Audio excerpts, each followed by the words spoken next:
স্টেশনটির এক কোণে পুরনো একটি ট্রেন বহুদিন ধরে দাঁড়িয়েছিল। চারপাশে নীরবতা, মানুষের আনাগোনা নেই। একদিন সেই ট্রেনের জানালার ধারে একটা ছোট্ট টিয়া পাখি এসে বসে। ধীরে ধীরে সে সেখানে ঘোঁসলা বানায়, তারপর পাড়ে 3টে ডিম।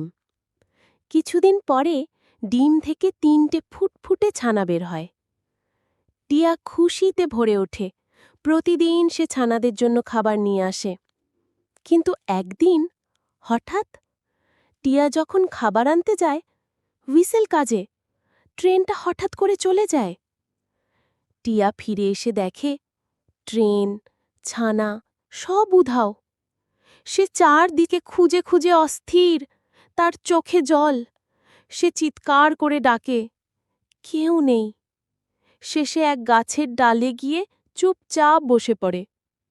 তখন হঠাৎ দূর থেকে ট্রেনের শব্দ আসে।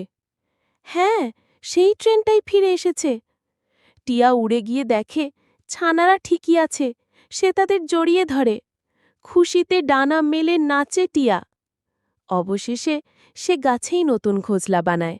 টিয়া হঠাৎ থেমে যায়, চোখে জল চলে আসে আর বলে, তোমরা এখন ওই চ্যানেলটিকে সাবস্ক্রাইব করো নাই।